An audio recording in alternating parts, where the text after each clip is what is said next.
Hey there! So I'm going to give you a tour of the garden, how it's going so far. I was going to wait until I had some more weeding done and some other things taken care of, but unfortunately it looks like our neighbors are about to work on their roof, so I thought I'd better get it done before all that racket starts up. So here's my unedited view of my garden. Okay, here's a quick overview of the yard if you haven't been by in a while, or if you've never been by. And this is the veggie garden here that's all super protected, and I'll go into that in a minute. And this is the pollinator garden on the back there. And I live near an airport, so there's just a lot of airplane noises this entire video. I'm trying to cut out, but oh well.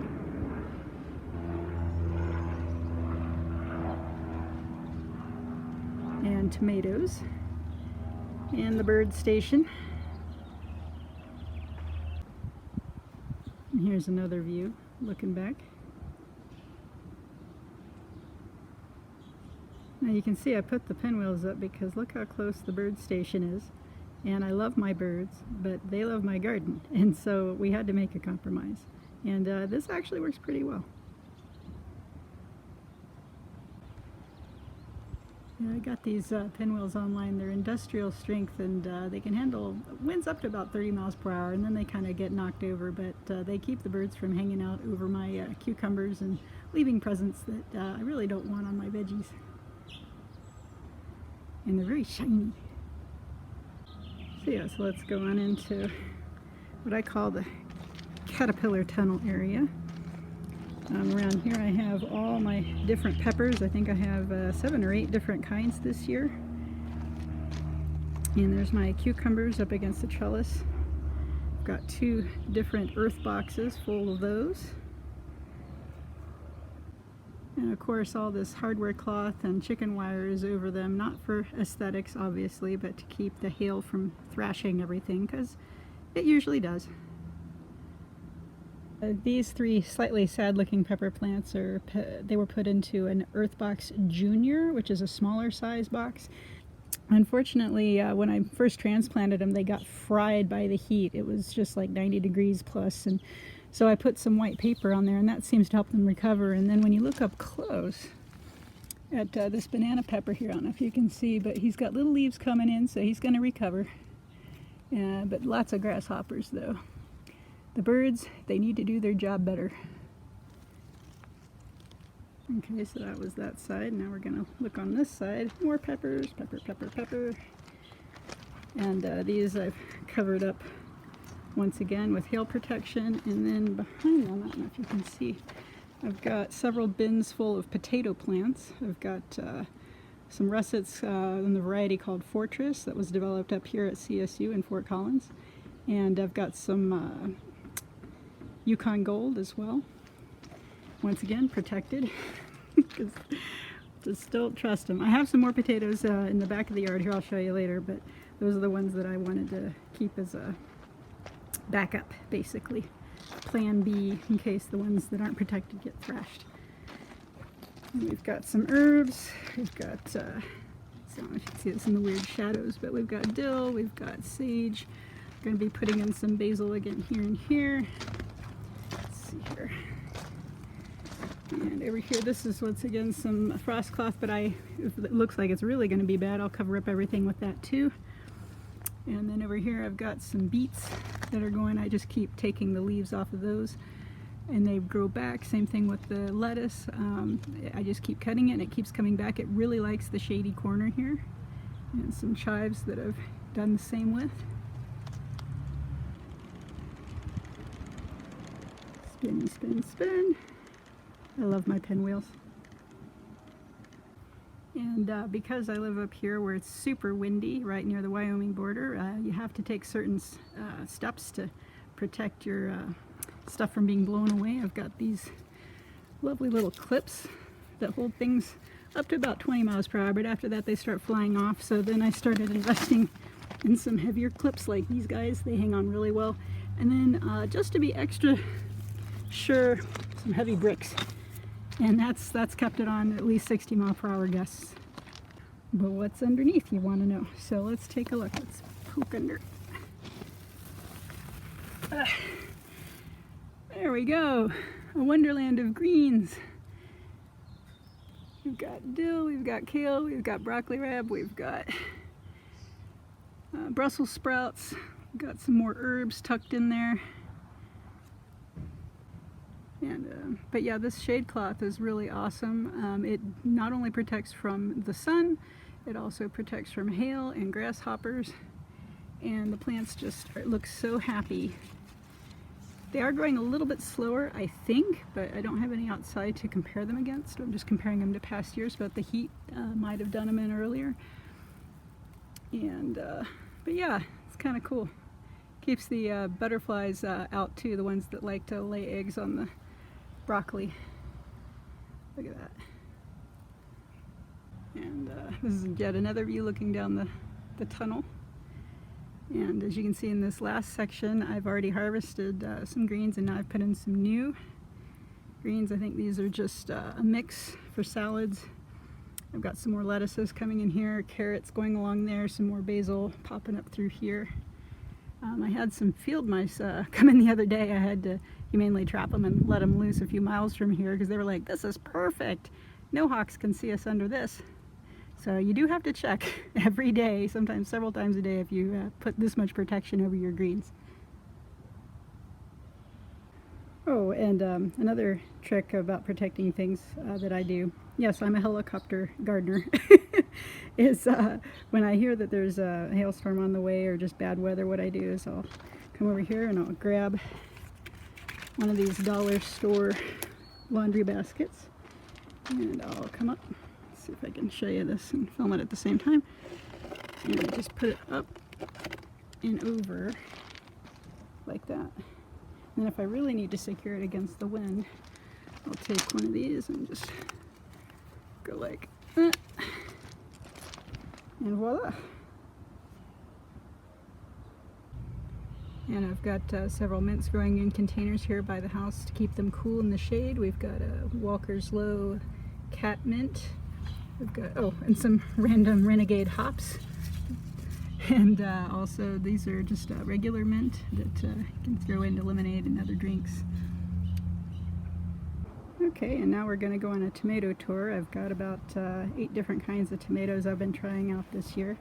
Some of them are doing much better than others, like this guy here. Well, and these are all determinate ones under the shade cloth here as an experiment, and then I've got my indeterminates all along a row back here. And these I've got Ace 55's doing pretty good, at least that particular one is. The Siberian tomatoes really melted in the heat and we're having some issues. And I overzealously trimmed this poor guy here. He's a red Siberian, but he's got a cousin on the other side here that's doing really well, so it's just that particular plant didn't do well. I've got Romas that are doing good, and we've got, see, there's a red Siberian that's doing good here. And it's interesting because these were the ones under the shade, and then this one, he only gets partial shade, and he looks like he might have some kind of virus, but I'm not sure. And then over here, oh, and I've got a little zucchini, tiny little guy.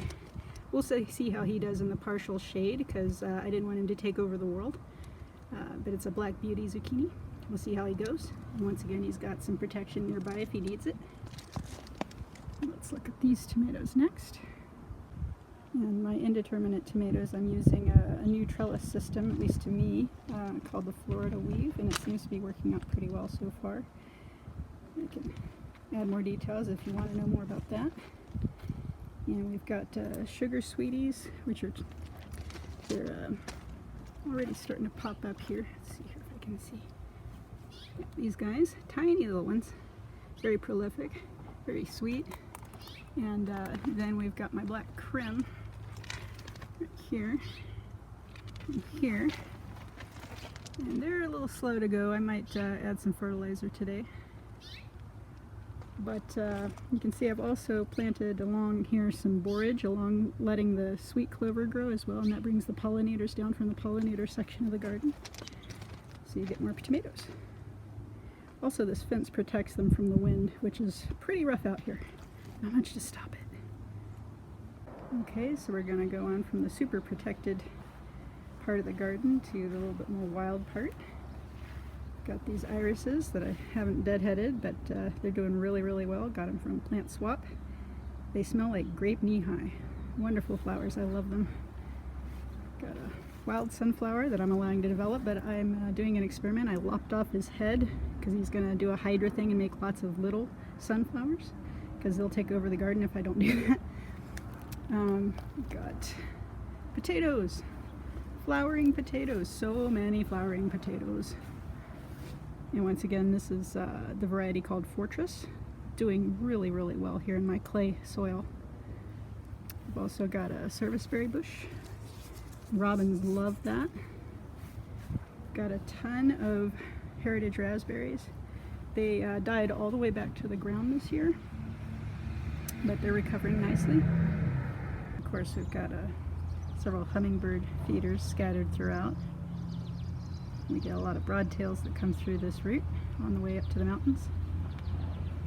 That way. Got some more pollinator plants here. This is Agastaki Blue Fortune, and it's not blooming yet. In fact, a lot of this isn't blooming, and I might, I guess I'm just filming it now so I can show it to you later as a comparison.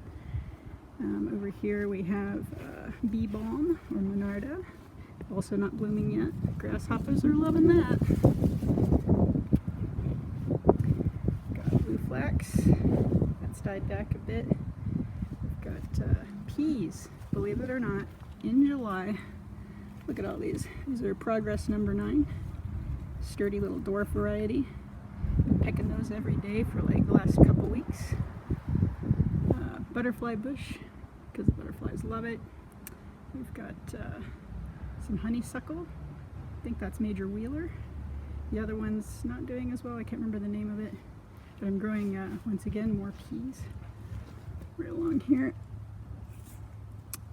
And this is a cool flower. This is a chocolate flower, and honestly it really does smell like chocolate when you sniff at it. It's awesome. And let's see here. We've got Blue Mist Spirea, and it took a major hit this winter. I thought it had completely died, but it came back, but just kind of roughly. And over here we've got red clover. Of course, I always let a lot of borage grow every year. It volunteer sows itself, and the bees love it. And there's also some, it looks like dandelion, but it's called sow thistle, and that stuff's really awesome because the bees like it, and you can eat the leaves. They're very tasty. And over here, got an ever-growing patch of nettle. I want to go in there. It's very prickly, but we have several butterflies that lay their eggs there, and we end up with tons of red admirals and some other really gorgeous butterflies. And here's my little strawberry patch, and the strawberries weren't content to be there, so they've relocated themselves to this part of the rocks. And I don't know if we can see if we can find any in this really terrible lighting here, but this is a tiny alpine strawberry called Mignonette, I think.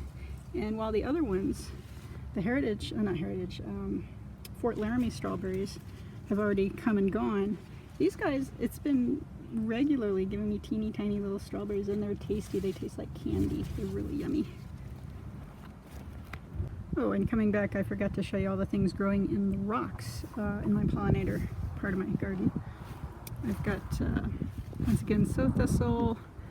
I've got common mallow, which is related to what we used to make marshmallows out of, and several butterflies species adore that plant, so I let it grow.